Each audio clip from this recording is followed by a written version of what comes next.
3, 2, 1, Bastia!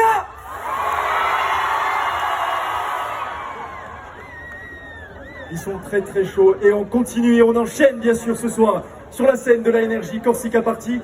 Vous entendez son prénom de plus en plus et il y a une bonne raison, c'est la nouvelle étoile grimpante. Vous la découvrez en France dans la magnifique, touchant et écrit. Mesdames, messieurs, s'il vous plaît, un tonnerre d'applaudissements pour mettre...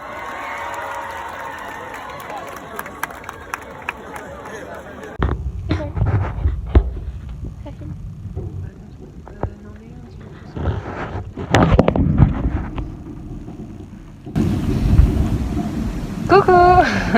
Tu peux dire coucou aussi, hein? Ben, je fais comme ça. Non, on va coucou comme ça. Comment ça va? Ben moi ça va, j'ai un nouveau vaisseau spatial, je vous montre. Tata. Fauteuil roulant, ouais. Give it to me like...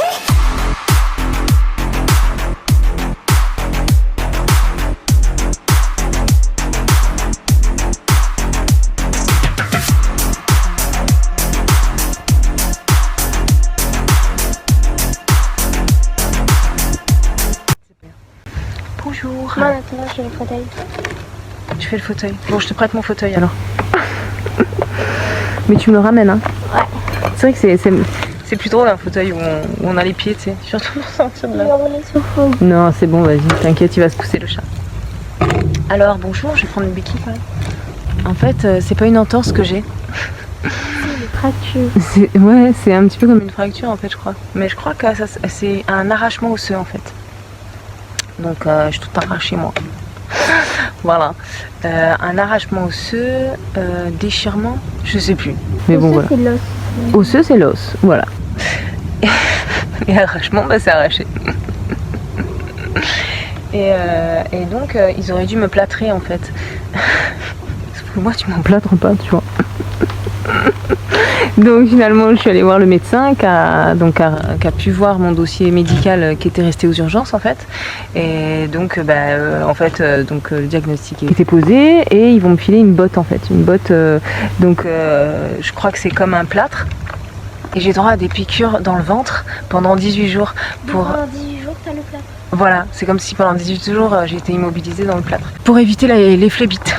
Donc phlébite, c'est ce qui te fait un caillot dans la veine, je crois, de sang et tu peux mourir. Donc, je me suis dit, bah tu vas l'annoncer à... Tu vois, c'est bien de savoir parce que en fait, l'homme, donc moi, enfin les humains, on a peur, tu vois, on a des peurs.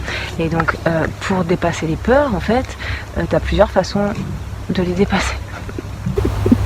Donc moi quand je fais un retour sur ma vie, je me dis ouais en fait j'ai expérimenté les choses, j'ai mis la mise en pratique en fait, tu vois. Alors tu as la peur de la maladie quand même, hein, de la maladie, tu as la peur de la mort, donc ça on a pu l'expérimenter, enfin moi et je pense plein de monde avec le Covid en fait. Et là, c'est le corps, c'est immobilisé, donc voilà la maladie, tu vois, comment ça va se remettre. Quand on est sur le moment, on se dit putain, mais comment je vais faire, tu vois.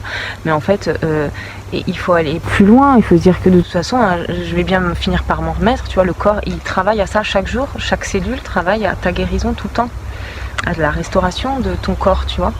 C'est une communauté de cellules qui travaillent ensemble, tu vois, les abeilles, tu vois, c'est tout le monde a sa fonction, a sa place et travaille du mieux qu'il peut à sa fonction. Et donc il y a la peur de la pauvreté parce que du coup, par exemple là, comme je vais pas travailler, j'aurai 0 € en fait. Voilà. Donc ma paye du mois de juillet c'est 0 €. Ouais. Et donc ça je connais aussi, tu vois. Donc j'ai déjà fait, donc ça me fait pas peur. Non. Parce que j'ai déjà eu mon accident de travail avant ma reconversion professionnelle.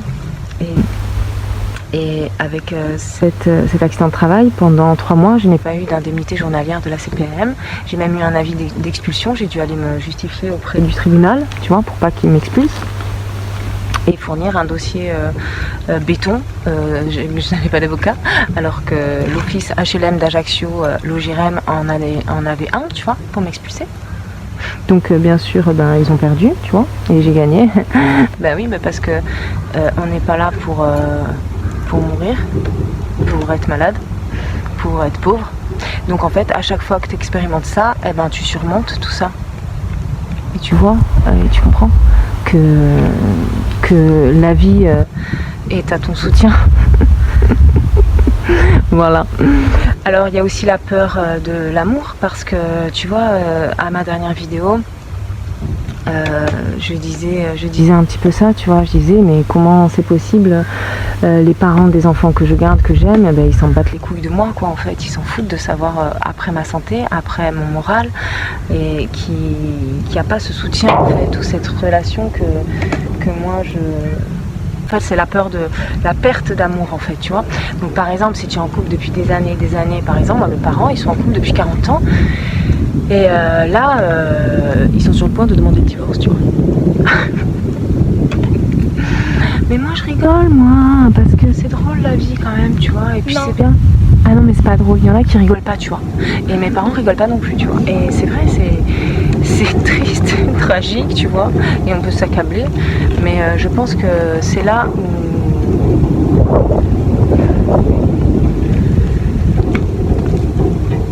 on peut dire la fragilité, l'humilité de l'esprit humain, en fait. Un peu pour nous, tu vois. Parce qu'en fait, on n'est pas tout puissant. Et le reconnaître, l'admettre, c'est s'en remettre à, justement, à une force plus grande que la nôtre, individuelle, tu vois. Donc, c'est lâcher prise, en fait, et c'est laisser faire la vie. Donc, pour la peur de la perte de l'amour, ça, je pense que tout le monde l'a vécu au moins une fois dans sa vie, avec un chagrin d'amour, tu vois. Je pense que tout le monde a eu au moins un chagrin d'amour dans sa vie, même petit, même au CP, tu vois.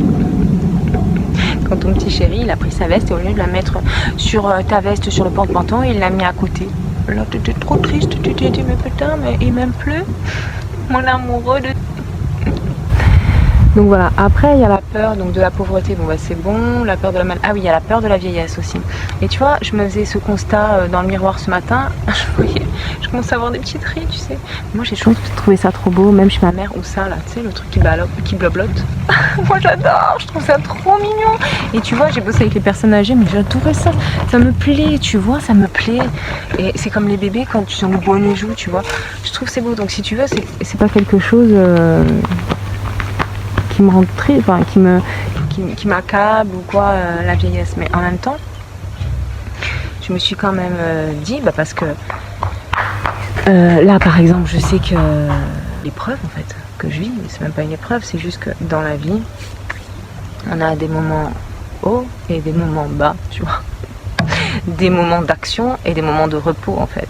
Donc moi on va dire c'est mon moment de repos, mais c'est comparable aux saisons en fait. Quand tu fais avec la vie, tu fais avec le rythme des saisons, il y a un rythme, il y a un algorithme, même au niveau quantique je pense qu'on peut parler de ça, tu vois.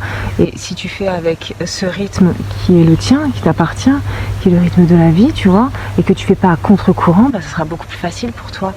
Et parce que quand tu laisses tomber ce à quoi tu t'accroches en fait, ah mais mince, moi je voulais travailler, bah oui mais là t'es tombé, tu peux pas y aller. Oui mais moi je voulais travailler, oui mais tais-toi, laisse faire la vie. Ok d'accord, donc tu lâches. Du coup tu as des nouvelles idées, tu fais de la place pour les nouvelles idées, donc pour les solutions en fait. Voilà, donc pour reprendre en fait la maîtrise de ta vie et aller vers tes objectifs.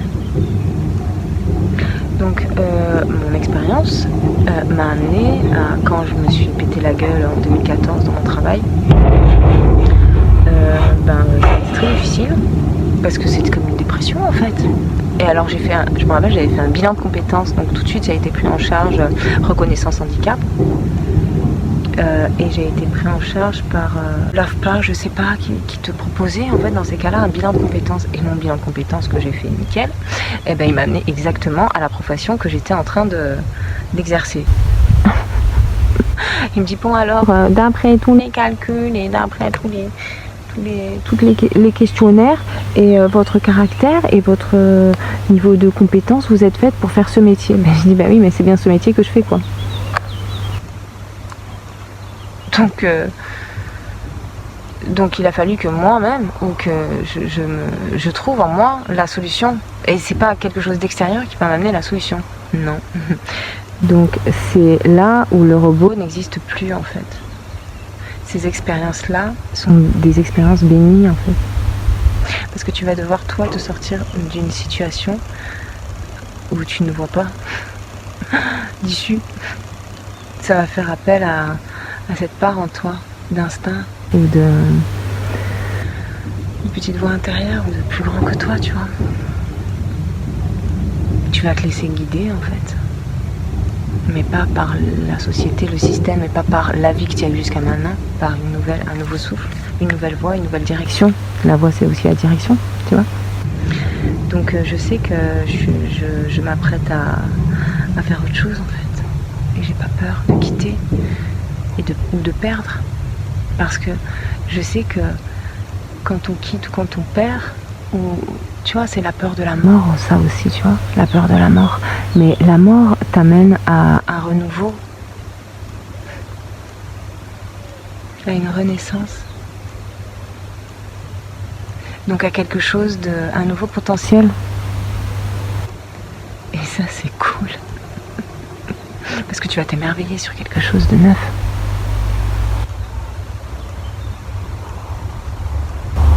Et c'est peut-être que tu te faisais chier dans ton ancien truc, tu vois. Ça, c'est des croyances aussi. Donc après, donc c'est en ça la peur de la vieillesse. Give it to me like.